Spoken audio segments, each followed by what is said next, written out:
Méditation et prière pour le temps de carême. Au nom du Père et du Fils et du Saint-Esprit, ainsi soit-il. Le choix des résolutions. Faites, Seigneur, que je sois attentif dans la prière, tempérant dans les repas, zélé dans mon emploi, constant dans mes résolutions.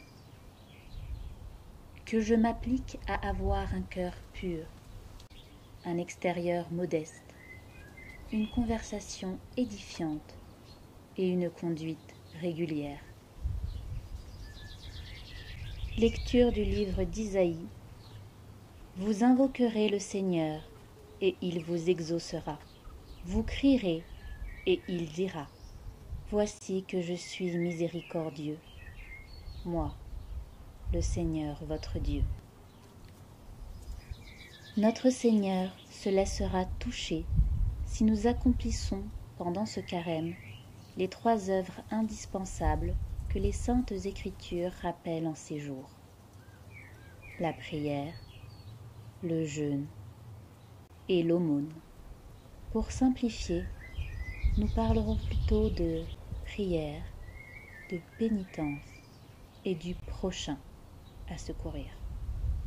Ce seront les 3 P, les 3 priorités du carême. Il s'agit en fait des 3 combats contre nos faiblesses. La première œuvre à accomplir est la prière, car ce n'est pas par nous-mêmes que nous arriverons à fuir le péché, ni à réparer le mal que nous avons fait. Sans notre Seigneur, c'est impossible.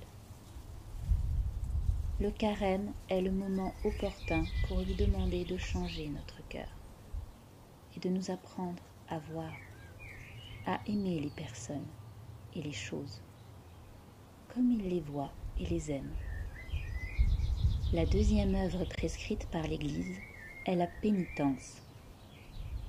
Nous devons discipliner notre corps pour le soumettre à notre esprit. Isaïe explique aujourd'hui dans l'Épître que la privation d'aliments ne plaira pas à notre Seigneur si nous n'essayons pas en même temps de lutter contre nos défauts. Notre corps et notre âme ont souvent péché ensemble.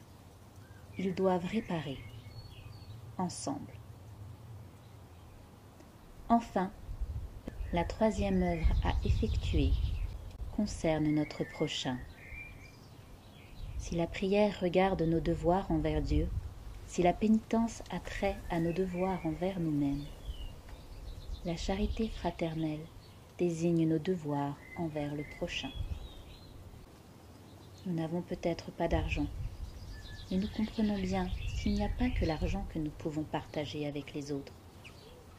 Nous pouvons donner de notre temps, partager nos joies, notre bonne humeur, nos sourires, nos talents, prêter nos jeux, et aussi faire des efforts de patience à la maison ou à l'extérieur.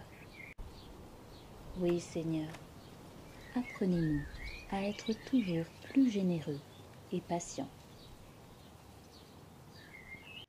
Seigneur Jésus, je vois bien la nécessité de prendre des résolutions pratiques pour mieux accomplir mes devoirs envers vous, envers mon prochain et envers moi-même. Je veux, durant ce carême, associer ces 3 aspects complémentaires pour réparer mes fautes passées et mener dorénavant une vraie vie chrétienne. Seigneur, que ce qui paraît impossible à la nature me devienne possible par votre grâce. La fermeté de notre résolution est la mesure de notre progrès, et une grande attention est nécessaire à celui qui veut avancer.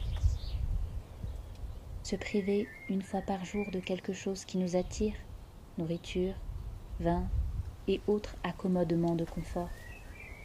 Ne pas se resservir d'un plat apprécié. Limiter l'usage d'Internet. Réfléchissons sérieusement, si ce n'est encore fait, aux résolutions que nous prendrons pendant ce carême et notons-les sur notre carnet.